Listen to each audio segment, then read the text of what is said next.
Hi, everyone. I'm Chief Meteorologist Jason Smith here in Gulf Shores, and hurricane season started June 1st. That's normally the quiet part of the season, but things are about to ramp up, and that tropical season lasts all the way through November the 30th. And our team of meteorologists is watching every threat, spending countless hours through the tropical system season to keep you safe. And things are looking pretty good in the tropics right now, but we want to show you if there are any threats out there right now. And we'll start in the Atlantic, where we have one area of disturbed weather, and we have a low percentage chance of this developing. Only about a 10% chance, but it's something we're keeping an eye on, as we do with every wave, every depression, every storm in the tropical season. Now, over the next half hour, we're going to have reports from all across the Gulf Coast. We have meteorologist Chastity Bird in West Mobile, Matt Barentine, he's down on Dauphin Island, and Michael White is on the Causeway. And in Pensacola, we have Adam Olivier.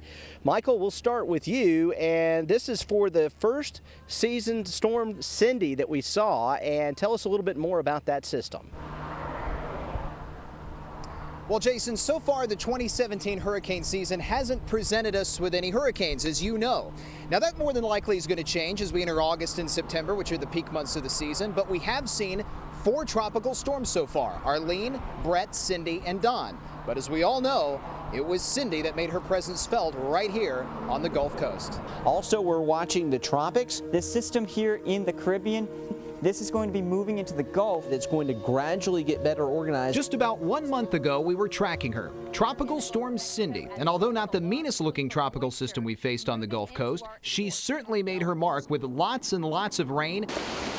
At 1 o'clock on the afternoon of June 20th, the National Hurricane Center officially named potential Tropical Cyclone 3 as Tropical Storm Cindy.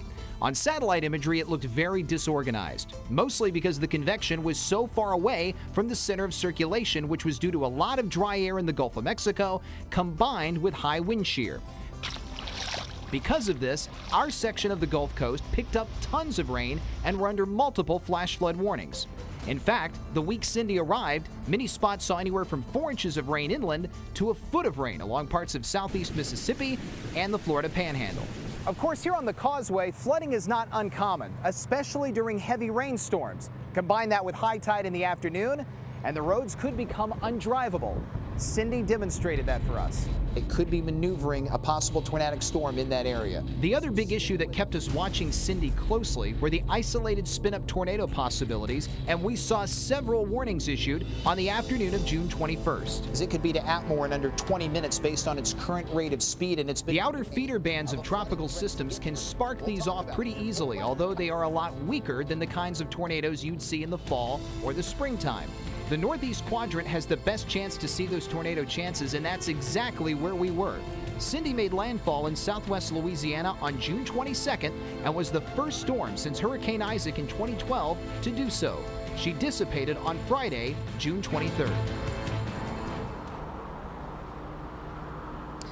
And during Cindy, we unveiled something brand new. You're looking at it, the Fox 10 News Storm Tracker van. This thing is fantastic. It allows you to see weather conditions as they happen, and we can end up bringing that to you live by our meteorologists and reporters in the field. It's the next step in being able to provide you with severe weather coverage that affects your neighborhood. And Jason, this is just another example of having the latest weather information at your fingertips for the next time a storm does impact our area. Well, thanks, Michael. You know, it's hard to believe, but it's been 12 years since we experienced Hurricane Katrina, the deadliest storm in modern hurricane history.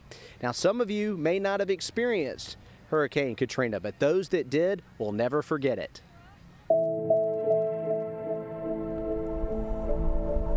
Katrina produced a massive storm surge that inundated the Mississippi coast. The storm swept away everything in its path in a rising tide of misery. Nowhere was that misery felt more deeply than in New Orleans. Dozens of levee breaches left 80% of the city underwater. Survivors on rooftops waited to be rescued by the Coast Guard, but many of Katrina's victims never made it to higher ground. More than 1,500 people died in Louisiana. It was the storm that had been feared for generations.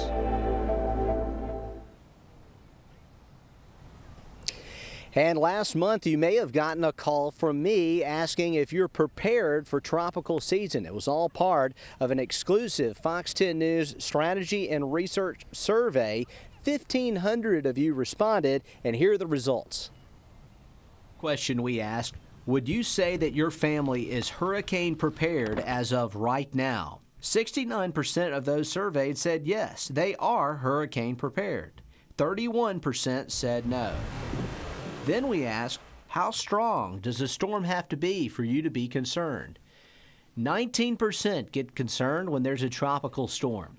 41% when it's at least a Category 1 or 2 hurricane. 32% get concerned when it's at least a Category 3 hurricane. 4% get concerned when it's a Category 4 hurricane. And 2% get concerned when it's a Category 5 hurricane. 2% also don't get concerned at all about tropical weather. Finally, we ask, have you ever evacuated your home because of a hurricane before? 56% said yes. 44% said no. And now let's go to meteorologist Matt Barentine. Matt is on Dauphin Island, and there are ways that homes can be built now, new modern construction practices that can make homes more able to withstand hurricanes. And for more on that, let's go to Matt. Thanks, Jason. As you can see, looking down the beach here, there are many beautiful homes, and as you can imagine, they are not built in the same as the old days. We toured one with a builder to see what it now takes to build in one of the most vulnerable places on the Gulf Coast.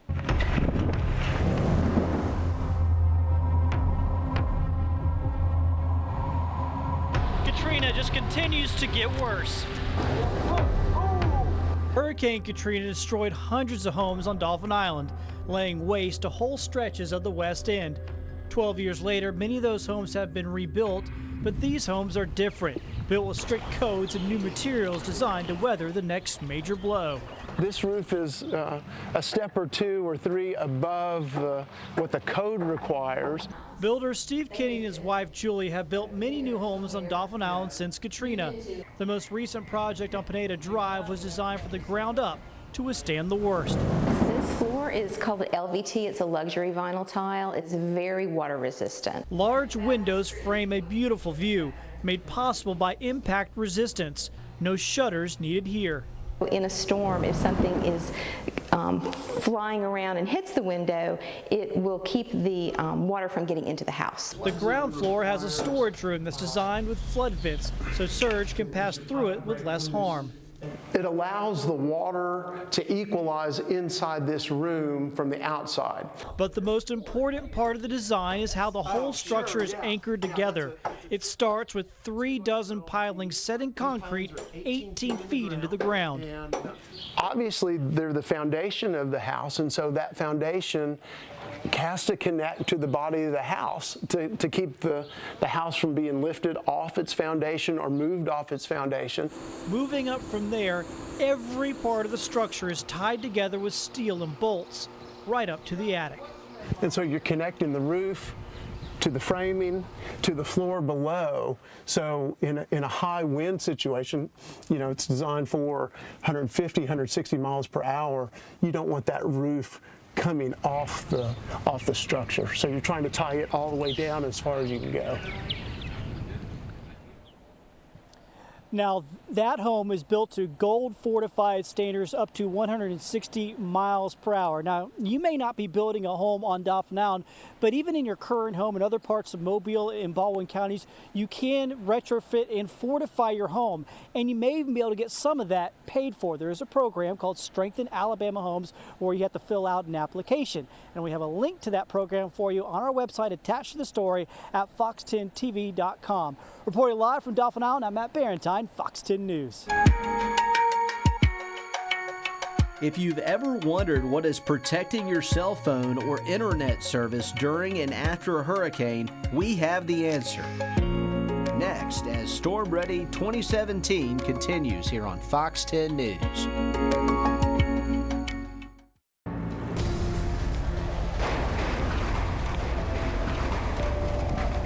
If you ever needed proof that a Category 1 hurricane could be devastating, you only have to look at Danny. The 1997 storm appeared to pack a weak punch until it stalled in Mobile Bay. That led to a major rain event for South Alabama. This is my father. He's a stroke victim and is paralyzed. What went through your head with the water and your dad? Get him out as quick as possible. I called 911. Danny dumped between 25 and 40 inches of rain in our area. Several hundred homes in Mobile and Baldwin counties were damaged by the flooding. Another reminder of the danger posed by water during a hurricane. Quite honestly, I have questions as to whether we're going to evacuate during the next Category 1 hurricane, to tell you the truth. And fortunately, it's been 12 years now since a major system has impacted our area. Since then, cell phones and other devices, we've become heavily reliant on those devices in recent years. And you're probably wondering, how will that be impacted and affected by a landfalling tropical system? Cell phone service, that could be a really big deal across our area. And Fox 10 News meteorologist Chastity Bird joins us from West Mobile for more on this. Chastity? Yeah, thanks, Jason. Even though we haven't seen a major storm in our area for quite some time, doesn't mean preparations for one have stopped. We all love our technology. We have to have it. But is technology ready if a storm hits? We went to find out. Keeping lines of communication open. It's important every day, but especially important during and after a storm. The big focus down in our area was survivability. Those with Unity Fiber, formerly Southern Light, know how to keep those lines of communication alive. They're not the ones who keep your laptop going. They're the ones who help keep police stations, fire stations, the Department of Defense, even television stations up and running. But they, along with other network providers, have learned through experience. Vice President Eric Daniels says Hurricane Ivan in 2004 threw the industry a huge curve. But what we saw in that time was the earth moves a lot. You get 10 to 15 years of erosion within a 4 to 6 hour time frame. And so the networks we had built underground that we were so confident were going to be there vanished. We lost 3 miles of network on Gulf State Park. Daniel says what they learned from Ivan was that the aerial networks, meaning power poles or telephone poles, held up much better. Changes were made and now both aerial and underground networks are used. Our number one restoration tool in the event of a hurricane is a chainsaw. If we can just chainsaw the trees off the network, most of the time the things just boing, bounce right back up. Now, if you're wondering, how does this affect me? Well, Daniel says it does. He says once you get the most critical functions working, it's easier to get the non-critical functions, meaning that laptop, up and running again as well. Keep in mind, all of that works if there's power. Now, companies like Unity have generators to make sure they do have power for some time. Cell phone towers are the same way. They have generators to make sure they can keep power for some time. Now, some reminders for your personal cell phone as we go into the heart of hurricane season. Now, first, when it comes to cell phone usage, make sure your phone's batteries are fully charged before the storm. Program emergency contacts, including numbers and email addresses, into your phone, and have an alternate plan to recharge your phone, such as using your car charger.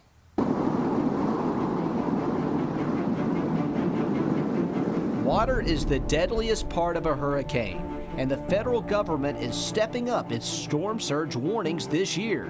The story when Storm Ready 2017 continues here on Fox 10 News. Well, hurricanes like Ivan in 2004 hit this coastline very hard, especially off to the east of here over towards Pensacola Beach with storm surge, and it can threaten life and property. Storm surge is a really big deal, and it's one of the most dangerous parts of a hurricane, according to the National Hurricane Center, the National Weather Service, and from what we've experienced. And for more on ways to track storm surge levels, let's go to Pensacola Beach and meteorologist Adam Olivier. Adam? Jason, when it comes to hurricanes here along the Gulf Coast, there are many types of hazards to look out for. But by far the most dangerous part of a hurricane is storm surge.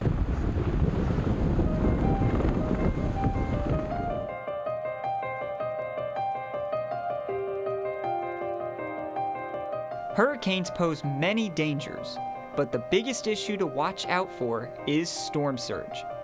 The images from past hurricanes, like these from Hurricane Ivan in 2004, remind us of the power of storm surge. So what is storm surge? Well, storm surge is the displacement of water due to the low pressure of a hurricane as well as the winds blowing around it. Now, this causes sea levels to rise and flood coastal locations.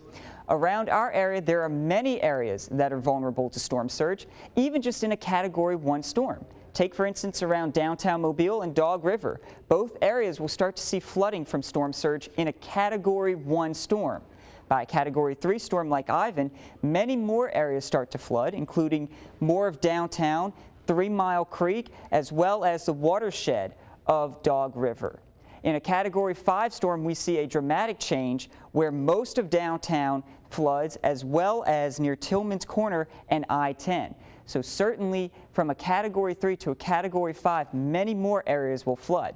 It's not just Mobile, though, that sees the flooding from storms. It's also along the coast where we typically expect it. In Gulf Shores and Orange Beach, a Category 1 storm, there's not much flooding just immediately along the coast. But as we get to a Category 3 storm like Ivan, most of the area starts to flood because of that storm surge. And by a Category 5, there's very few areas that remain dry when the storm surge pushes in. And in Pensacola, it's also a very similar story where in a Category 1 storm, there are very few areas that flood. But by a Category 3 storm like Ivan, we start to see areas south of Garden Street that flood. And then in a Category 5 storm, most of that area south of Garden Street as well as Gulf Breeze flood as well. Outside of the storm surge inundation maps, there is a new way to help keep you safe. New this year, the National Hurricane Center will start issuing storm surge watches and warnings. A storm surge watch will be issued 48 hours ahead of the threat of storm surge. A storm surge warning will be issued 36 hours before the risk of life-threatening storm surge. This year, there will be plenty of ways to keep you safe in the event we have another storm like Ivan, but by far, the best way to stay safe is to know your evacuation routes and get out early. In Pensacola Beach, Florida, Adam Olivier, Fox 10 News. And if you're forced to evacuate or feel that you need to, you can trust Fox 10 News and tune in and see what's happening with the roadways with our exclusive traffic tracker. Let's show you what it can do for you. It shows real-time traffic conditions, including 3D looks at key areas of Mobile, Baldwin County, and Pensacola. You can also see estimated arrival times, average speeds, and accident information. Fox 10 News Traffic Tracker, a key resource for you when it matters the most. Wind and flood insurance can be confusing, but we've been doing some research about it. The story when Storm Ready 2017 continues here on Fox 10 News. Your biggest investment is your home, but protecting your home with insurance can get expensive, especially in the coastal areas. Fortunately, there's been some relief. Here's more on how the insurance industry is changing. The threat of a hurricane makes homeowners insurance a must for Gulf Coast residents. However, after Hurricane Katrina, it became difficult to get insurance, especially south of I-10. A lot of the markets just walked away from our area, and it was several years before markets started coming back into our area. Paul Carter, a local insurance agent, says the situation is improving.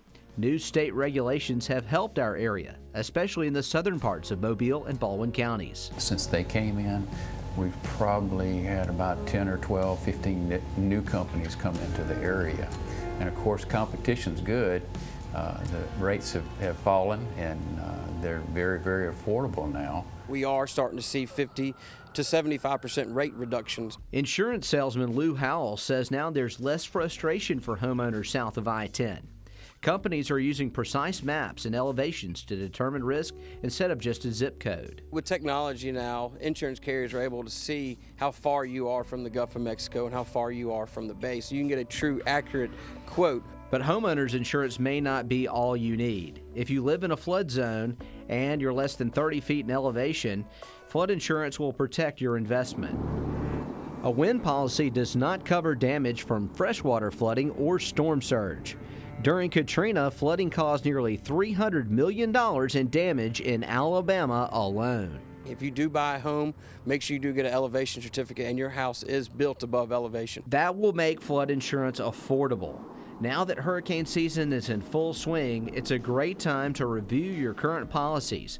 Don't wait.